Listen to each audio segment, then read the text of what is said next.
primeiro lugar, eu queria dar uma ideia para vocês de como é que eu vim parar aqui. Como é que eu vim parar nessa tal dessa antropologia urbana, né? Em 1960, final de 1965, eu tive que deixar o Brasil. Vocês já devem estar adivinhando por quê. Eu fui parar, depois de uma passada pela Suécia, fui parar numa cidade chamada Manchester, na Inglaterra, onde eu fui aluna, me inscrevi lá numa pós-graduação. Eu tinha conseguido terminar o curso de Ciências Sociais, apesar das dificuldades de então, né? Vários colegas meus, amigos pessoais foram expulsos naquela ocasião, e nós colamos grau na Escola de São de Mangueira, né? Lá no Rio de Janeiro, em protesto contra o diretor da faculdade na ocasião, que era o Eremildo Luiz Viana, que entregou vários alunos e professores, né, à UFMI, e que é até hoje lembrado pelo colunista Hélio Gaspari, que foi meu colega de faculdade, meu contemporâneo, como Eremildo o Idiota. Vocês devem lê-lo sempre, né? Recomendo a leitura. Bom, então eu fui parar em Manchester, e lá em Manchester eu fui aluna de ex-antropólogos que estavam adentrando a sociologia urbana e a sociologia industrial, mas com a perspectiva da pesquisa de campo etnográfica, né? E essa foi uma formação assim, importantíssima para mim, eu diria crucial mesmo, porque, bom, eu tive a oportunidade não só de conhecer toda a discussão, né, que se travava entre antropólogos e sociólogos e historiadores na Inglaterra nessa época, era o final dos anos 60, uma discussão importantíssima sobre, por exemplo, os rumos do marxismo, porque todos eram de esquerda, e sobre a relação entre a estrutura e a história, né, o indivíduo e a sociedade, a subjetividade e a objetividade. Eu tive essa formação, convivi com pessoas que até hoje estão escrevendo coisas interessantíssimas por aí. Fui na escola de Manchester, em que trabalhou Max Gluckman, Clyde Mitchell, talvez vocês conheçam alguns textos. Fui na escola de Manchester que se iniciou o debate sobre redes sociais, né? Vários autores importantíssimos na teoria das redes sociais começaram suas atividades acadêmicas nessa universidade. Então eu me sinto assim muito privilegiada por ter tido essa experiência por conta, né, de uma situação que se tornou insuportável aqui no Brasil, né, após 1964. São os tais imponderáveis da vida real, né? Fui parar em Manchester, lá eu tive essa oportunidade única, mas aí, por várias outras circunstâncias que eu não vou narrar aqui, eu tive que voltar para o Brasil, e em 1971 eu me vi no Museu Nacional, onde fui aluna de Roberto Cardoso de Oliveira, Roberto da Mata. Devo estar esquecendo alguém, não faz mal, porque... E foi aí, no Museu Nacional, tanto pela influência de professores como pela influência de colegas que vinham da França, que eu vivi mais intensamente, né, as dificuldades entre um pensamento que estava mais voltado para a história, para o processo histórico, né, para a ideia dos indivíduos fazendo história, dos indivíduos produzindo o social, o coletivo, e aquele pensamento mais na escola sociológica francesa, mais da linha do estruturalismo, que era muito forte na antropologia de então, era o auge do Lévi-Strauss, e era o auge também de Althusser, né? Assim como o aparecimento de Foucault ainda numa fase bem estruturalista. E foi então que eu vivi, digamos, as mais intensas experiências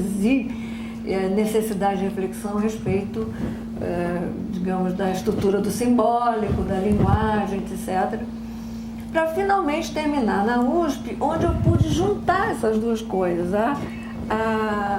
tudo aquilo que eu tinha aprendido em Manchester com essa tradição estruturalista, né, que me foi passada pelos meus professores e colegas no Museu Nacional, Moacir Palmeira, Lígia Sigor, quem mais? Acho que só. Foram os mais importantes nessa época de Museu Nacional. E eu pude fazer isso justamente porque Ruth e Eunice, de um certo modo, elas participavam dessas duas tradições, né? Eunice com uma grande influência da escola britânica e Ruth cosmopolita, profunda conhecedora também da escola sociológica francesa, né? Pela tradição toda da USP. E nós nos dedicamos então a essas discussões das quais Teresa Caldeira faz menção. Eu fui colega de Teresa Caldeira, fui colega do Manhã, que também está aqui. Nós fizemos os mesmos cursos com Ruth Cardoso e Eunice Durham, sobre teoria da ideologia e teoria do discurso, né? Mas eu voltei, né, com essa possibilidade de juntar essas duas posições, eu voltei também a toda aquela minha preocupação com o processo histórico, com a importância de tentar juntar as estruturas do coletivo, do simbólico, etc., com a participação, né, individual, com a exteriorização daquilo que os indivíduos são capazes de criar, de produzir, né, e que acabam tendo um impacto no social e no coletivo também. Eu faço esse introito porque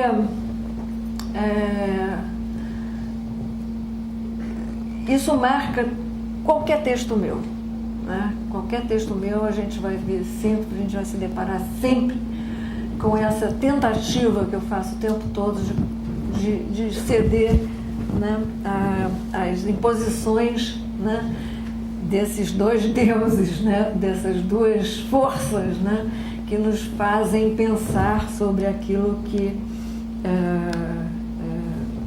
nos cerca, né, nas sociedades humanas. E por causa disso mesmo, eu sempre tive uma preocupação em dialogar com meus colegas sociólogos. Eu não me sinto uma antropóloga completa e absoluta. Eu sou muito ambivalente nisso, eu sempre gostei muito das fronteiras entre as disciplinas, continuo sendo assim cada vez mais, porque até passei a atuar mais na saúde pública, que é uma área interdisciplinar, né? Mas eu sempre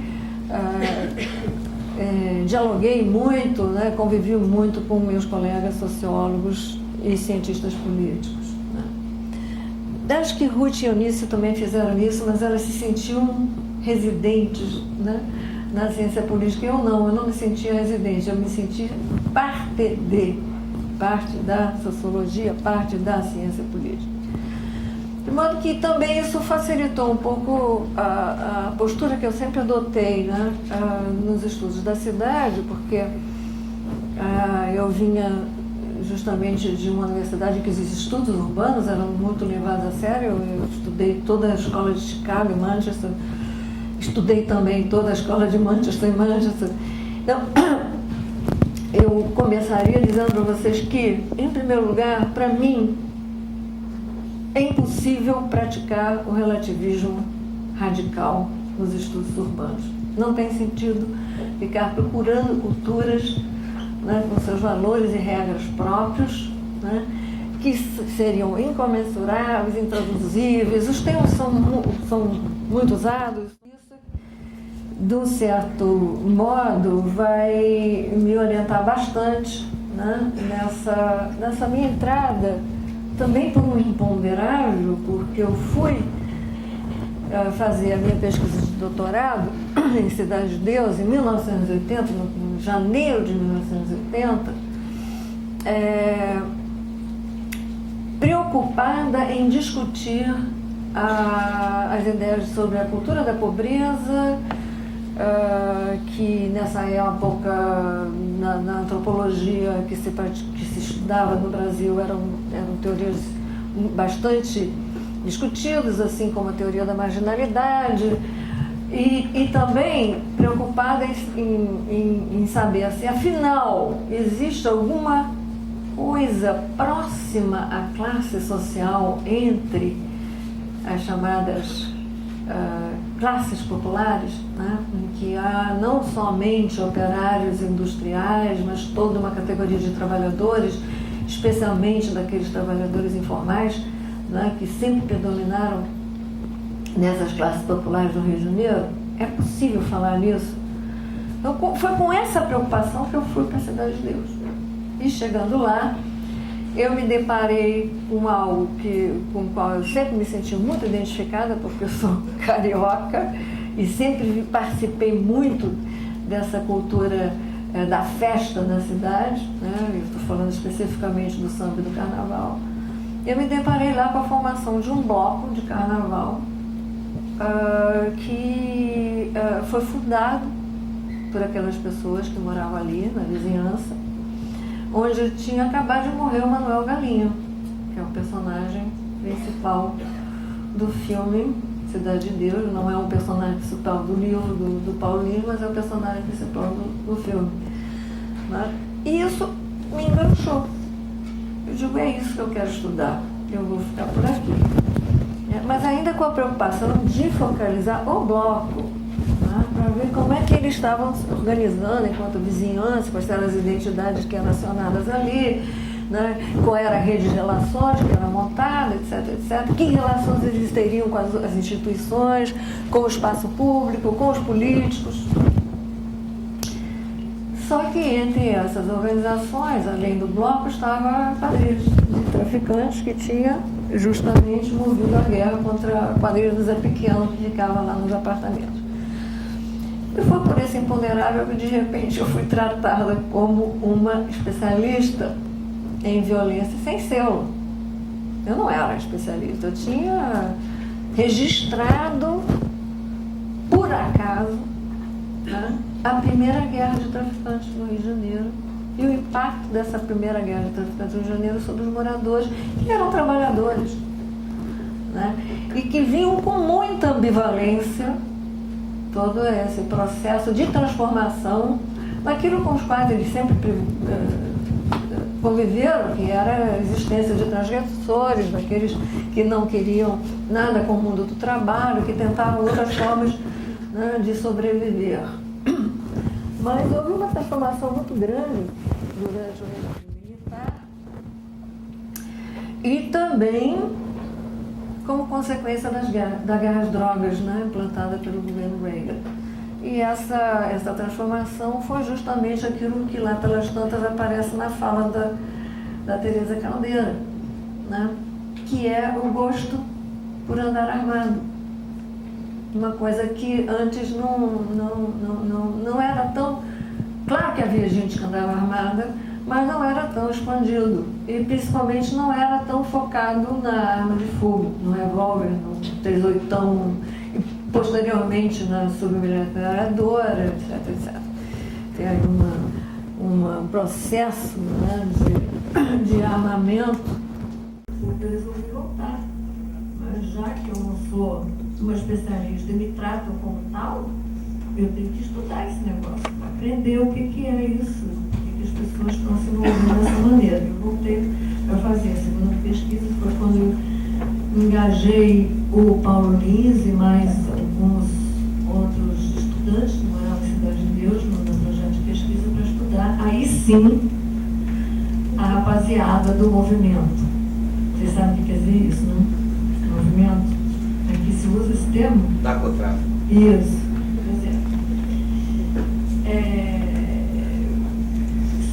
Só que eu já vinha de de uma pesquisa anterior em que a minha principal relação, e aí sim foi uma relação de trabalho de campo etnográfico mesmo, né, que eu convivi com essas pessoas 3 anos, né, claro que intermitentemente, eu não estava lá o tempo todo, eu tinha filhos pequenos, eu tinha que vir à USP para os cursos da Eunice e da Ruth, eu dava aula na Unicamp, né, e fazia pesquisa no Rio de Janeiro, etc, etc. Né. Tinha também meus compromissos com bloco de carnaval, escola de samba, etc, porque esses compromissos eu só fui deixar de tê-los muito recentemente. Portanto, eu não mergulhei, nunca mergulhei no trabalho de campo, nem nunca pretendi mergulhar no trabalho de campo, tal como uma certa tradição da antropologia pretende. Aliás, eu sempre fui muito crítica disso. Fiz um artigo recente, publicado na revista Mana, sobre isso. Porque, na verdade, essa imersão no mundo do outro, para mim, ela é sempre claudicante. Tá? Por exemplo, dá um pequeno exemplo que eu uso nesse texto da revista Mana, aqueles colegas antropólogos que propõem essa imersão. Vocês sabem que essa ideia da imersão ela vem principalmente dos estudos da religião, né? Muitos antropólogos, especialmente os estrangeiros, mergulharam aqui no candomblé, né, e se tornaram nativos, né, assumindo que, uma vez nativos, eles teriam então a possibilidade de compreender aquela cultura do outro. Transportaram isso também para o estudo da criminalidade, da violência. Então, colegas antropólogos propuseram que se fizesse a mesma tentativa de imersão no mundo desse outro, que seria o transgressor, o criminoso, a fim de entender, né? E levaram muito a sério. Participaram de assaltos, etc., de enfrentamentos com a polícia. Só que numa dessas descrições, né, um deles, por um lapso, provavelmente freudiano, acho que ele não tinha intenção de mostrar a fragilidade dessa postura, e menciona que ele era sempre tratado como leche, né? E leche, eu fui descobrir por outras vias, que era, ou ele mesmo dizia nesse artigo, era, em outro contexto, era o termo empregado para forasteiro, estrangeiro, de quem vem de fora. Portanto, ele nunca foi aceito como nativo, como alguém de dentro do grupo. Então, diante dessa impossibilidade, nós já temos muitos textos de colegas. Estou me lembrando agora do texto da Elô. Ela fez um texto belíssimo baseado no nome da Rosa, né? Em que ela usa a metáfora daquele monastério para falar da necessidade de ter visão de dentro, mas complementada pela visão de fora. Ele só vai entender o mistério daqueles crimes todos quando ele percebe como é que se estrutura o prédio a partir dessa visão de fora. E nesse sentido, eu também procurei sempre complementar as etnografias urbanas, não é? Com todos aqueles personagens, com todos aqueles grupos, com todas aquelas redes, né? Que de um certo modo elas estão se tocando, mas também estão se interconectando, elas estão também se interpenetrando. Uma das teorias da Escola de Chicago é essa, que ou que você está diante de um espaço um espaço urbano em que as pessoas elas participam anonimamente, impessoalmente e sem conexões, digamos, primárias, né? Num cenário. A cidade seria simplesmente um cenário em que as pessoas se encontram, mas de fato não se comunicam, né? Com uma outra ideia de que você teria dentro da própria cidade, sim, muitos grupos primários, né? Nós sabemos a importância da família do parentesco nas cidades, ela não desaparece. Nós sabemos também da importância de organizações secundárias, né? De associações, de outras formas de organização, mas que elas são apresentadas por um dos teóricos do urbanismo como sendo organizações que se tocam, mas não se interpenetram. Ao contrário, sempre o que eu tinha diante de mim lá em Cidade de Deus era um constante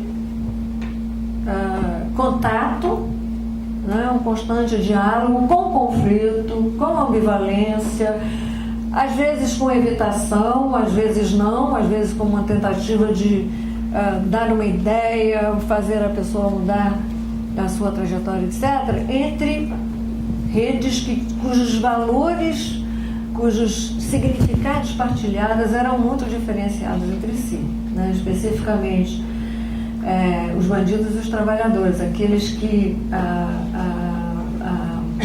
Teresa se refere como os respeitáveis e os não respeitáveis, enfim.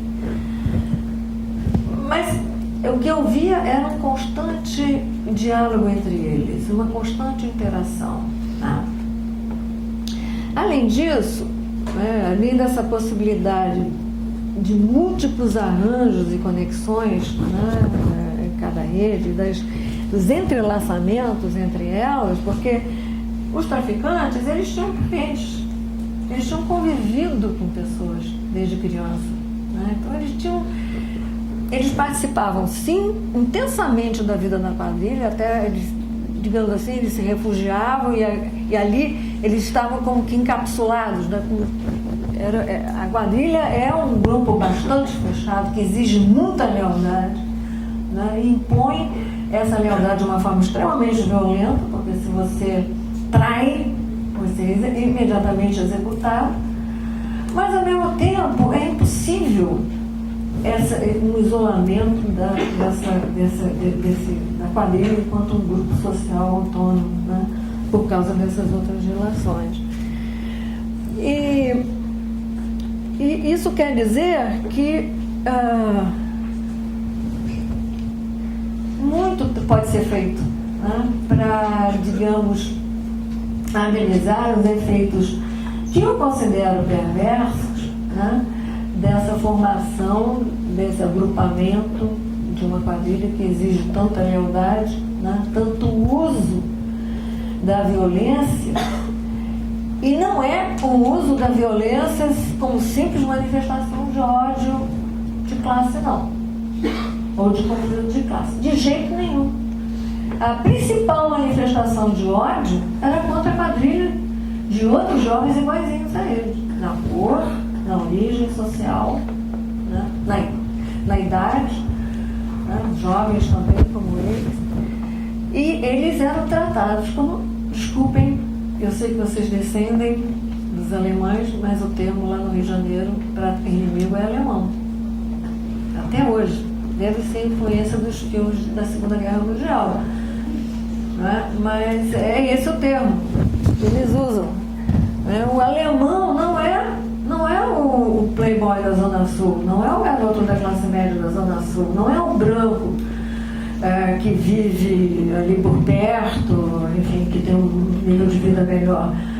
O inimigo é o garoto que pertence a uma outra quadrilha de um outro comando. Isso nos obriga a ver que há sim uma questão que exige uma reflexão sobre o que nós devemos fazer diante dessa constatação de fora? Eu já estou de fora, já não estou mais procurando entender o que leva esses garotos, porque eu fiz também esse exercício, né, nos meus vários textos sobre masculinidade, sobre o ethos da masculinidade, que leva esses garotos a apreciarem tanto e a se respaldarem tanto, né, no uso da arma de fogo, do dinheiro no bolso, como formas de serem reconhecidos socialmente, como formas de se imporem, né, de adquirirem algum tipo de poder e o que eles chamam de consideração, mas que pode ser traduzido como respeito, né, que é uma categoria que o Bourdieu gosta tanto de usar, né, para interpretar esse mesmo fenômeno, né, que ele constata, né, em gangues, né, de negros norte-americanos. Isso realmente é necessário a gente fazer esse exercício, mas é necessário também fazer o exercício de fora e ficar se perguntando, bom, mas por que esse ódio ele se manifesta justamente, principalmente, não é só isso, evidentemente que não é só isso, mas principalmente contra o semelhante, né? Aquele que, digamos assim, participaria da mesma classe social, né? Da mesma identidade étnica, né? Às vezes até mesmo da mesma vizinhança, mas por pertencer, como aconteceu com Zé Pequeno e Manuel Galinha, eles eram da mesma vizinhança, mas construíram uma relação de conflito extremamente violenta que foi denominada de guerra, né? Fizeram uma guerra entre eles, com grande prejuízo para todos os envolvidos, inclusive os trabalhadores, né? As pessoas não se dão conta de como a existência de um conflito armado pode afetar a vida das pessoas, né? Um conflito armado, quando ele se transforma numa guerra, mesmo que intermitente, eles não estão em guerra o tempo todo, mesmo quando esse conflito armado ele é intermitente, ele faz com que haja uma preocupação com um domínio territorial. E esse domínio territorial exige um controle das vias de acesso, né? Que culminou, por exemplo, na Vila Cruzeiro, no Complexo Alemão, na construção de não é uma muralha, mas é quase como uma muralha, né? Um bunker, né? Que para impedir a entrada de veículos, para impedir a passagem livre das pessoas. Tá? Então, vocês imaginem um lugar que tem poucos serviços públicos, em que há uma dificuldade de atrair os profissionais mais competentes, mais qualificados para trabalhar ali, ainda vivendo essa situação de um controle tão evidente, né, que põe em risco, que amedrontava as pessoas. Muita gente deixou de ir. É isso que vai resultar numa ideia do Rio de Janeiro como uma cidade partido, que ela não é. Toda cidade é partido.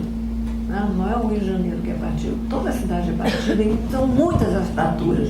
Agora, essa tentativa de tornar o território das favelas como um território militarmente controlado pelas quadrilhas resultou nessa impossibilidade, né, de se garantir o direito de viver, não só para os moradores, para as pessoas que trabalham lá em escolas, em postos de saúde, no sistema de coleta de lixo, na entrega de mercadorias. As mercadorias não podiam ser entregues nos bares.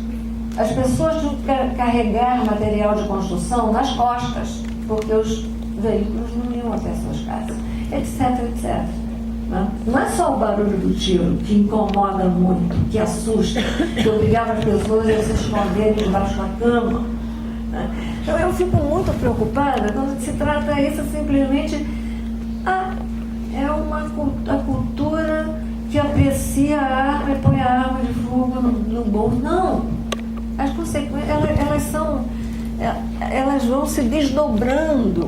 E é por isso que é importante analisar o processo histórico. Né? O que aconteceu nesses últimos 30 anos na cidade do Rio de Janeiro, que só foi interrompido agora, recentemente, com essa mudança da política de segurança pública, foi uma coisa catastrófica para a cidade. Foi catastrófico. Né?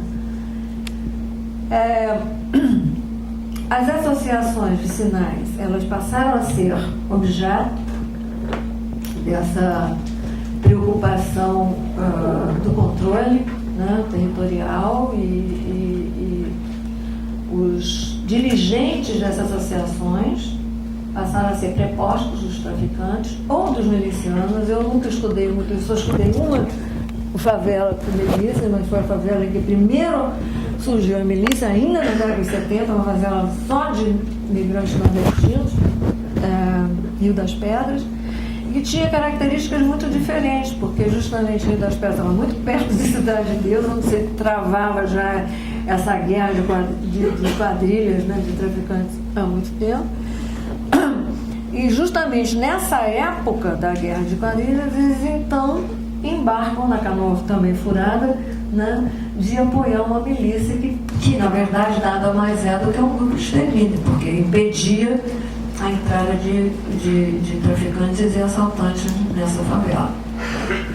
Então, por isso é que eu como estudei muito mais as favelas dominadas por traficantes, eu estou sempre me referindo, mas vocês podem entender que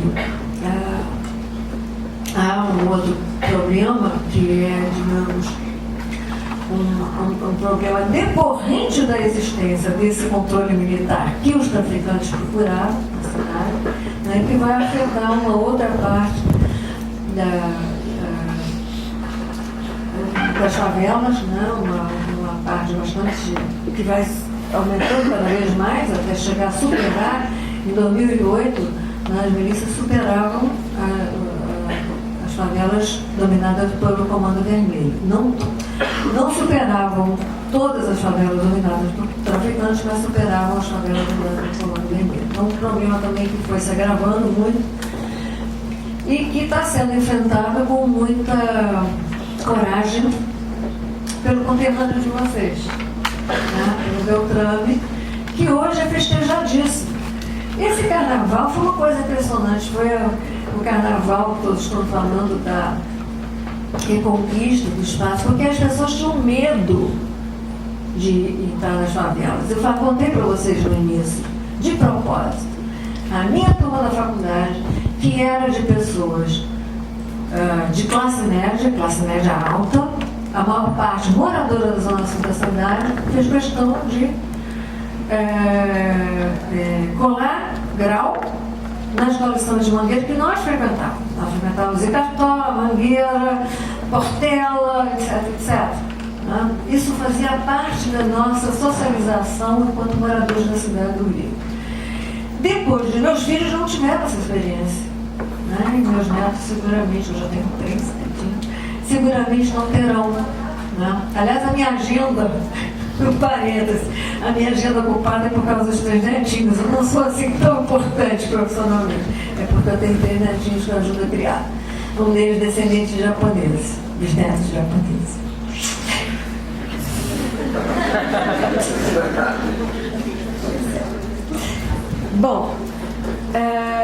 Eu saí totalmente daqui do que eu tinha planejado dizer, mas eu estou sendo carregada pelas minhas palavras, vamos continuar assim. Então, eu fiz questão de dizer isso porque, de fato, você vê a cadeia, regime militar, a polícia militar, ela oprime, reprime de uma forma violentíssima essas populações todas que moravam em favelas, em conjuntos habitacionais, como Cidade de Deus. Todos os relatos que eu tenho de traficantes falam das torturas que sofreram, né, da perseguição que sofreram de policiais militares. Quando eles tentavam, por exemplo, vender bala, e eram achacados pelos policiais militares. Mas, olha, é uma coisa assim.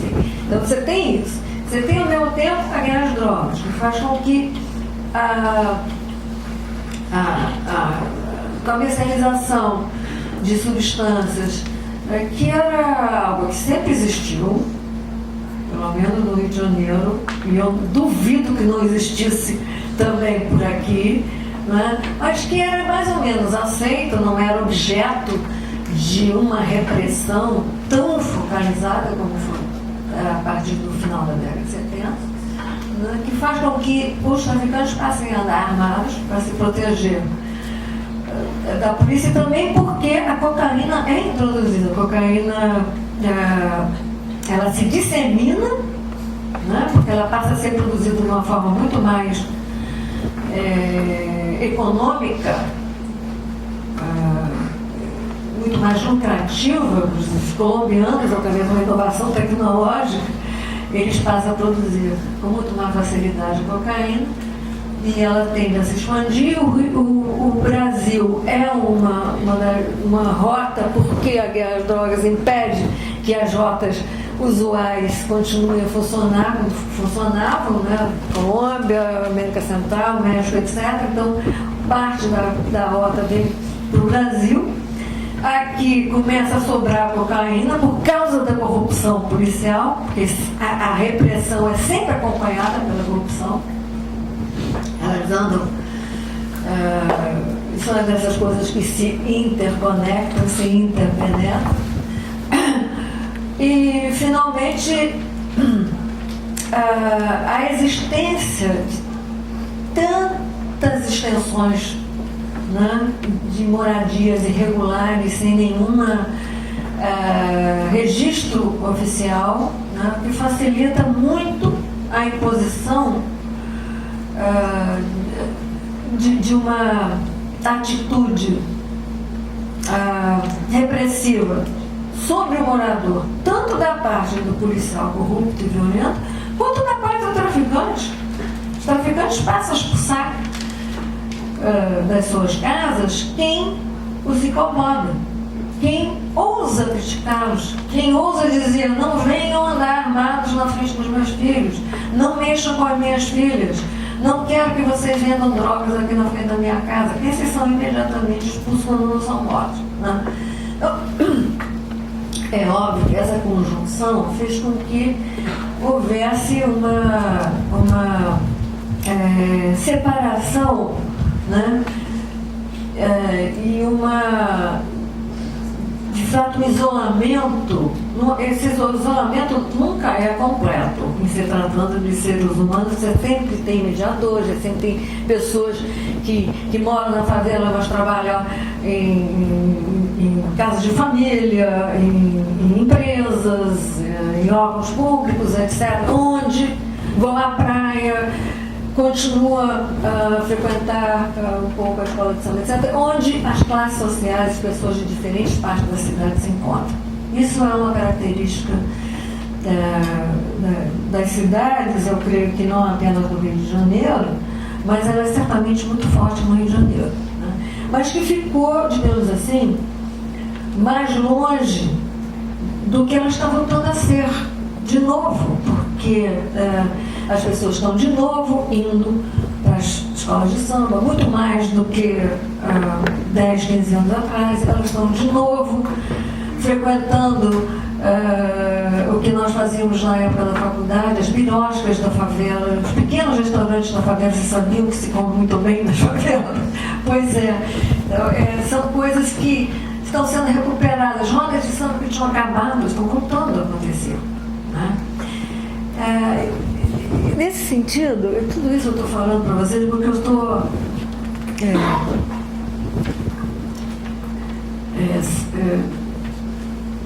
ainda sob o impacto dessas mudanças todas que estão ocorrendo na cidade, que eu ainda não tive possibilidade de colocar num texto, né? São observações que eu tenho feito por causa das minhas andanças, eu não paro nunca de visitar locais que eu já estudei, conversar com as pessoas que eu já entrevistei, né? Mas de uma forma nada sistemática, muito mais por uma curiosidade para encaixar, né, aquilo que ficou faltando, né, como entendimento desses processos que não têm fim, está sempre em mudança, né, e que precisam de registro, precisam de pessoas que se disponham a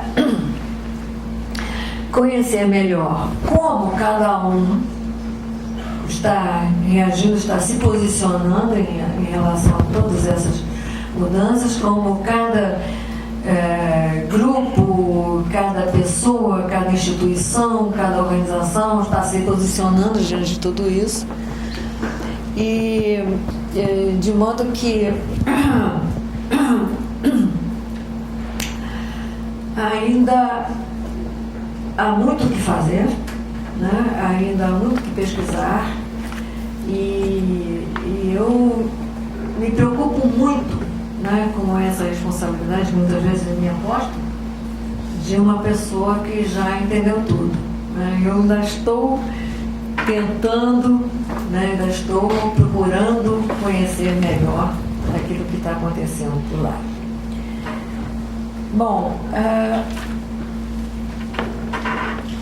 talvez eu tivesse necessidade de deixar claro para vocês que a ideia de que a cidade ela é composta de tantas redes entrelaçadas ou não, algumas mais densas do que outras, algumas mais isoladas do que outras, mas que mesmo assim põem em comunicação quase todas as pessoas, mesmo que sejam encontros efêmeros, né? Que são encontros que usualmente acontecem naquilo que se chama espaço público, tem também sua etiqueta própria, seu protocolo próprio, né? Para evitar que esses encontros terminem em conflitos violentos, né? Além desse entendimento de que nós hoje temos na cidade, um entendimento que ninguém mais quer considerar bairros da cidade ou as cidades em si como sistemas totais fechados, mas ao mesmo tempo nós temos também que pensar que se a cidade, como disse um antropólogo, se não me engano foi o Ulf Hannes, a cidade tem que ser considerada como uma rede total, nós hoje temos que considerar o planeta como uma rede total, porque agora as comunicações, a possibilidade de comunicações nos leva também a todas essas conexões, não é? A todas essas possibilidades de comunicação com pessoas que moram em outras cidades, em outros países, em outros continentes, né? E que afeta, de fato, o nosso entendimento das coisas, das identidades com as quais nós vamos, as quais nós vamos incorporando, né? a nós mesmos, né? E também dos sistemas normativos, dos protocolos, das etiquetas, dos valores e das regras que vão nos constituindo, né? Do mesmo modo que nós temos, digamos assim, essa possibilidade da constituição de novas formas de associação que podem resultar, por exemplo, em mais democracia, como está acontecendo aparentemente nos países árabes, mais tolerância, né? Pelo menos é assim que nós esperamos que as redes que se expandem dessa maneira, esse internamento provoca, né, um aumento da tolerância para os diferentes, para o outro, nós temos também que considerar a economia mundial, nas suas formas perversas, né, do crime organizado, como tendo uma importância enorme que não pode ser descartada. Né? O tráfico de drogas é apenas um desses aspectos, mas é um aspecto muito importante. Eu acho que todo o meu trabalho também foi nesse sentido, de mostrar como que a violência vivida na segunda cidade brasileira, na segunda cidade brasileira em tamanho, não importância, essa coisa da importância é muito subjetiva, eu diria, não temos que ficar discutindo isso aqui, mas em tamanho, sem dúvida nenhuma, no Rio de Janeiro, né, nós não podemos entender o que aconteceu lá nos últimos 30 anos sem considerar o crime organizado. Eu tenho uma certa dificuldade com meus colegas que querem reduzir toda essa discussão simplesmente na dimensão do conflito de classe, né, e de uma reação a todas as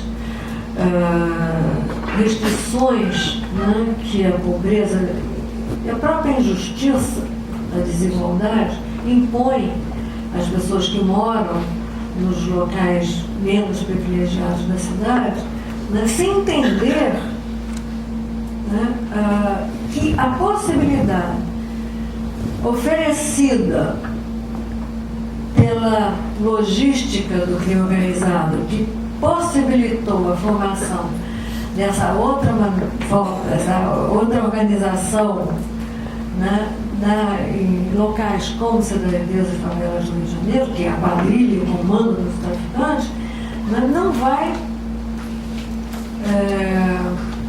dar conta, né, do desafio de entender e de procurar saídas, né, para o problema que nós enfrentamos. Então, a globalização, ela, sem dúvida nenhuma, ela vem afetar profundamente, né,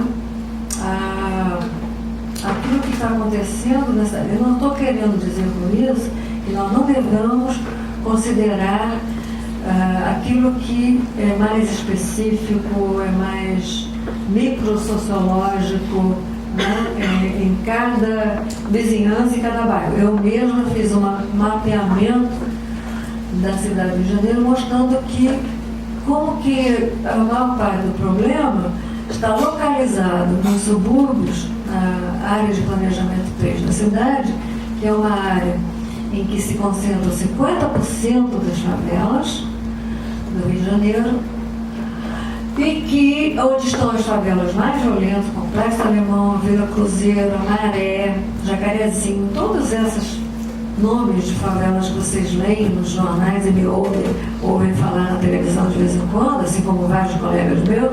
Nós somos todos muito solicitados pela televisão para falar sobre isso. Há uma necessidade muito grande de entender aquilo que incomoda, né, por causa dessas consequências todas que eu mencionei para vocês, fora o fato de que as pessoas têm medo, né? Tem medo de andar na rua, tem medo de se locomover, né, de uma região para outra. Mas então, voltando ao P3, quando eu fui estudar, junto com colegas epidemiólogos e demógrafos, a concentração de homicídios na cidade de Janeiro, nós percebemos que ela era muito evidente. Eu tenho todos aqui, se vocês quiserem, eu passo para vocês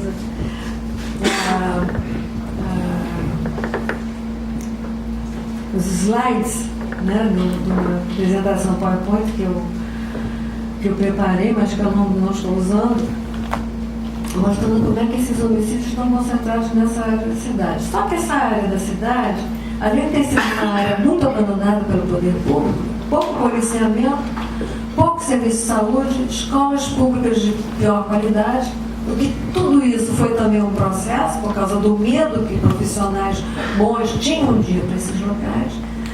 E essas áreas, elas estão próximas do quê?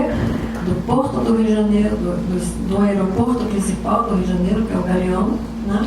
E das principais vias de acesso aos outros estados por onde chegam armas e drogas.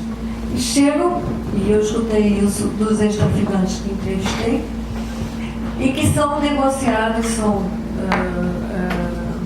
transacionados aonde? Nos postos de gasolina e nos motéis ao longo da Via do Brasil, que é a principal via de acesso para o estado de São Paulo, o estado de Minas Gerais, né? Na linha vermelha, que também vai dar no interior do estado do Rio, também para Minas Gerais, né? O que evidentemente nos mostra que a logística do crime organizado, né, tem um impacto profundo, né, sobre onde nós vamos obter mais manifestações, né, da criminalidade violenta, que a gente mede principalmente pela taxa de homicídios de cada bairro. Então, é necessário fazer, sim, essa diferenciação por bairros, por regiões da cidade. Agora nós estamos com o problema do crack, que não tínhamos antes. O problema do crack é um problema novo. E esse problema novo também veio, olha, vejam só, veio do quê? Veio do acordo entre o Comando Vermelho e o PCC. O PCC disse para o Comando Vermelho: nós só vamos continuar a fornecer cocaína para vocês caso vocês deixem entrar o crack. Isso foi foi 2004, por aí, 93, 2004. Né? E pronto, entrou o crack no Rio de Janeiro. Agora nós estamos também com uma pequena epidemia, mas que nunca chegou a proporção que atingiu em Belo Horizonte, em São Paulo, né? Que ela foi extremamente grave, explica muito do aumento de homicídios. Eu tentei falar para vocês todas as estratagemas que eu adotei para fazer com que eu tivesse acesso, né, a essas pessoas sem me tornar uma delas, sem pretender, primeiro que eu sou mulher, segundo que eu sou muito mais velha que eles, né? E terceiro que eu sou de outra classe social e não tinha a menor intenção de praticar assaltos com eles ou de enfrentar. Já basta enfrentamento da polícia, já basta a bomba de gás lacrimogênea que eu levei na minha juventude, enfrentando a Polícia Militar do Rio de Janeiro na década de 60 e o Exército Brasileiro na década de 60. Já basta isso. Né? Então eu usei vários estratagemas, né, como esse de contratar alunos, estudantes que moravam em Cidade de Deus. Né? Depois, outra coisa que eu fiz foi montar grupos focais. Em vez, como já meus alunos não queriam mais ir para as favelas, os jovens meus também não queriam mais fazer pesquisa na favela, porque era muito perigoso. Era muito perigoso. O perigo era real, porque tinha toda uma sabedoria de saber entrar e saber sair, né, que é preciso conhecer bem, né, e é preciso ter também uma certa dose de jogo de cintura, né, para conseguir ultrapassar todas essas barreiras que foram se colocando cada vez mais rígidas. Né. É apavorante você entrar no lugar e de repente você se vê cercado de jovens que evidentemente estão sob o efeito de drogas, com um submetralhador, todos eles no ombro. É realmente uma coisa muito assustadora. Então o que nós fizemos? Bom, meus alunos, eles não queriam mais ir sozinhos, nem queriam me acompanhar.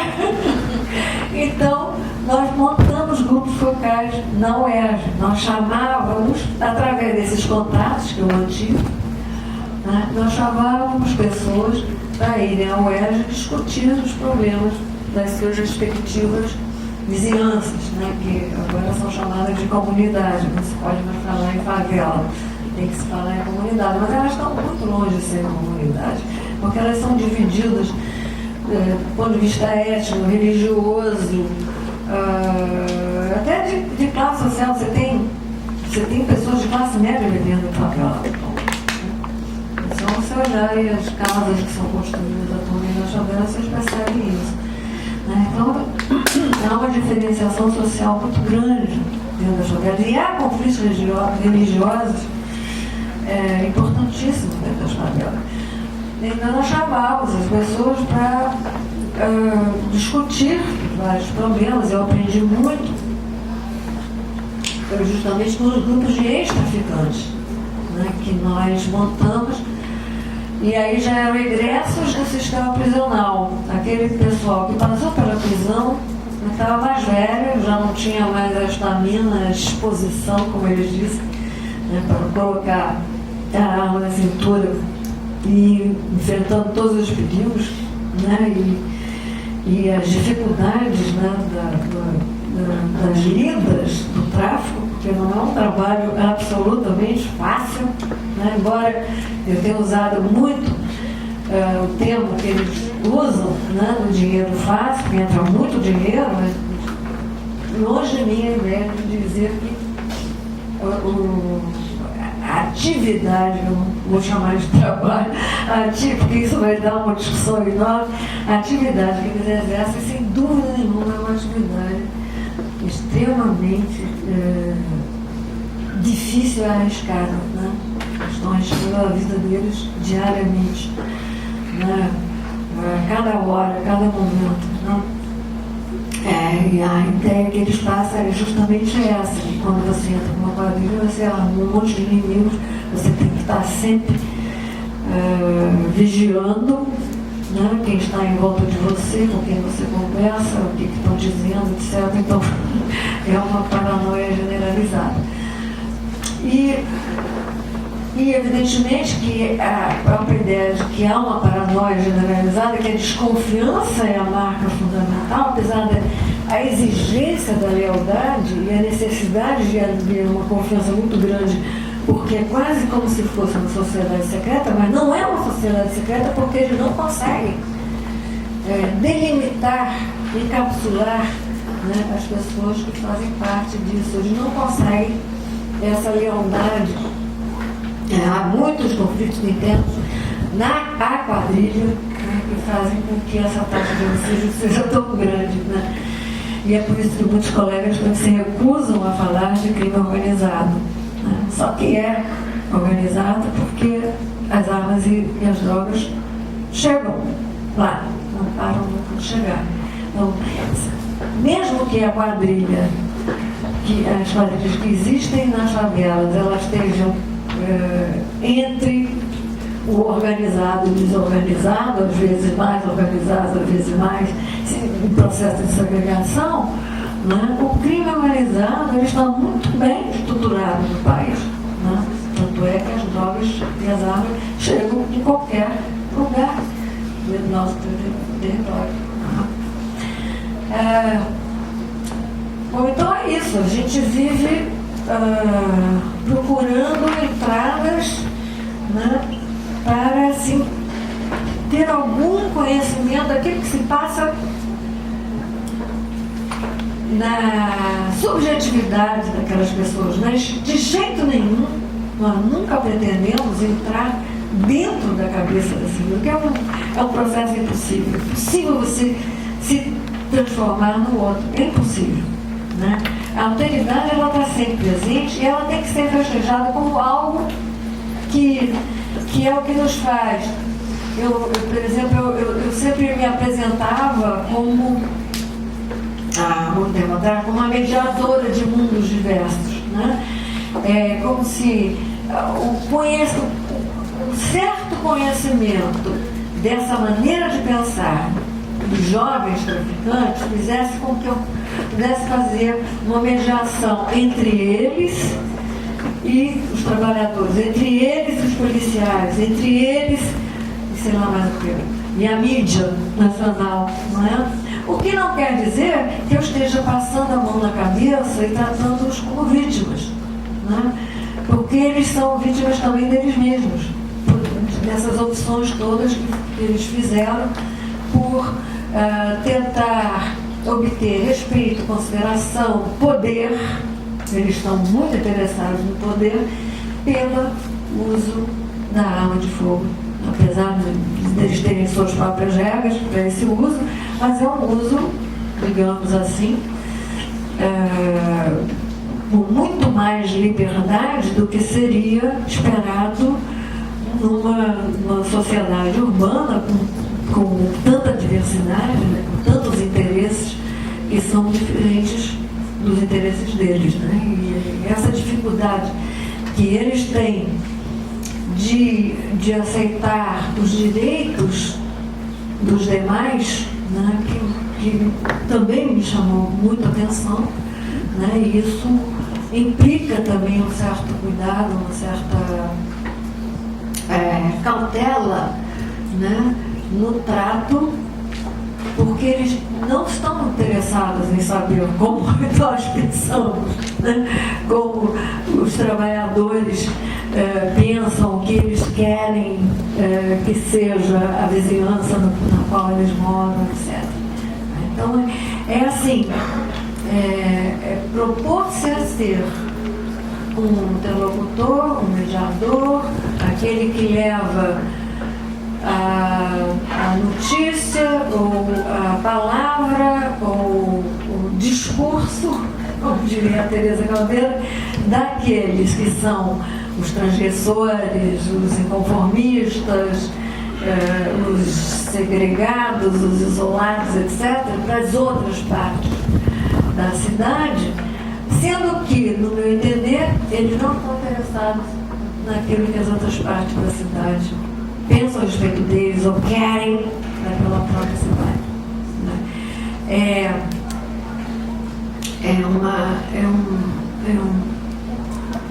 É um trabalho importante, eu acho. É um trabalho que me trouxe muita gratificação profissional, pessoal, etc. Mas é um trabalho muito duro, né? E é cheio de dilemas morais. Minha Nossa Senhora, como eu sofri, sabe? Como eu sofri porque não sabia como, por exemplo,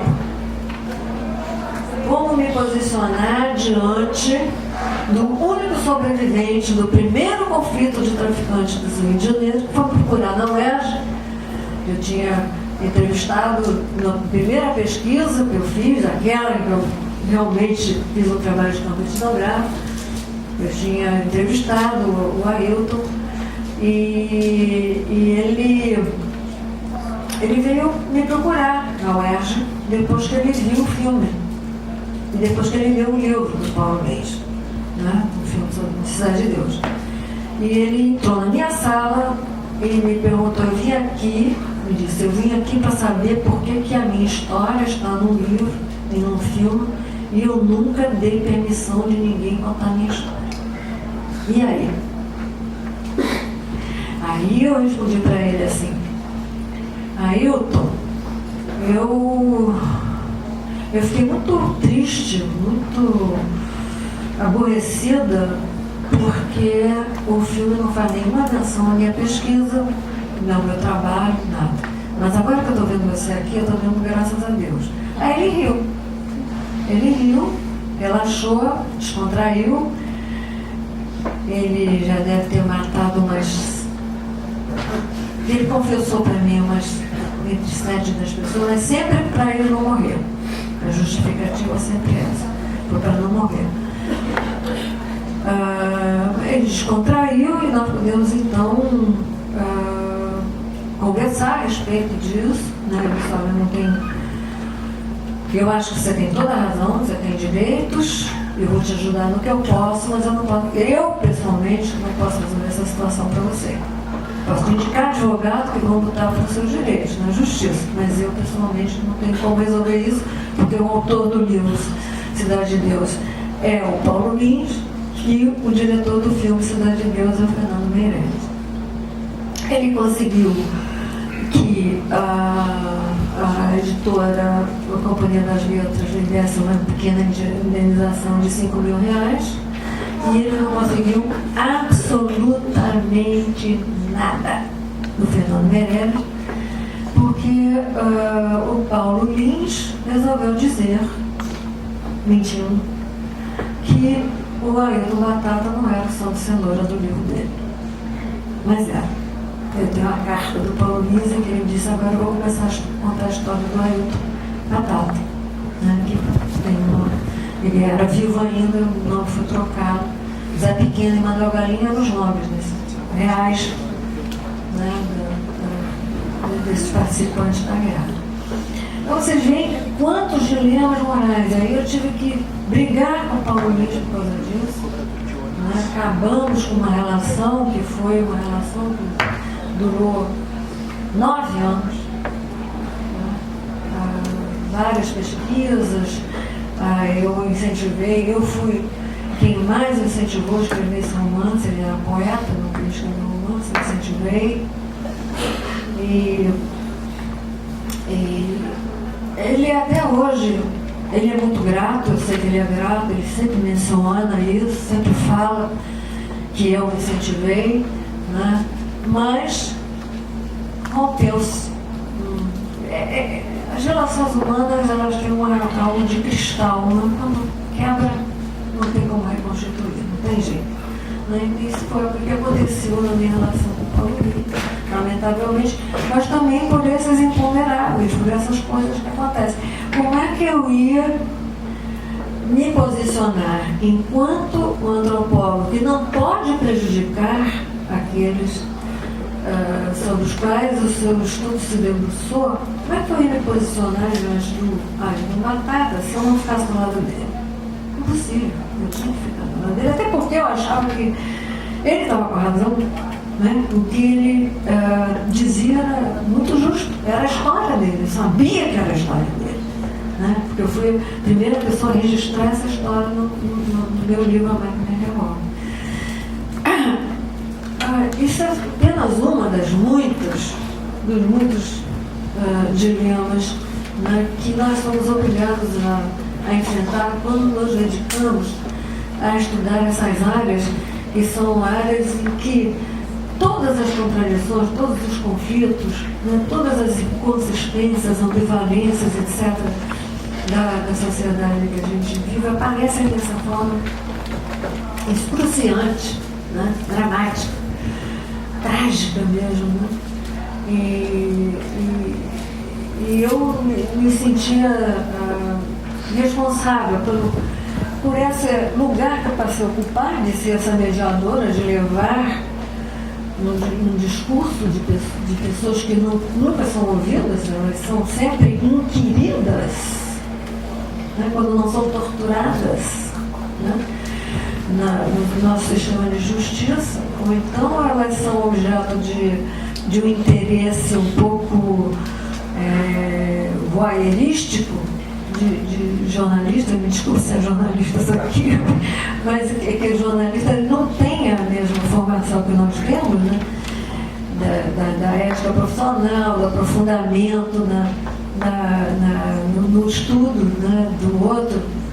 O aprofundamento não é a mesma coisa do que a imersão. Lembre-se, uma coisa é você aprofundar o conhecimento do outro, uma coisa é você se dedicar a ouvir, a dialogar, né, a entender o outro. Outra coisa é você achar que pode mergulhar no mundo do outro e se tornar o outro, né, como ele mesmo. Essa maneira de pensar a antropologia eu nunca pretendi realizar, né? Mas essa de aprofundar o conhecimento do outro, sim, né? Para até mesmo mudar algo que os prejudica tanto, porque os maiores prejudicados por esse conflito armado são eles mesmos, eles estão morrendo, né? Eles morreram como moscas. São 50 mil por ano no Brasil que morrem. 50 mil, gente, a maior parte. Às vezes varia, mas em torno de 70% são homens jovens. O que vocês acham disso? Nós vamos escutar os baixos, lembranças e dizer é uma outra cultura? Ponto final? Não. Então é mais mais essa responsabilidade do que vamos fazer, de constatar que estamos diante de um mal, de algo que é problemático, que nós devemos mudar, e como nós vamos mudar isso? E aí eu termino aqui, porque essa é uma pergunta que eu deixo para vocês responder, as rádios de vocês. Muito obrigada pela atenção.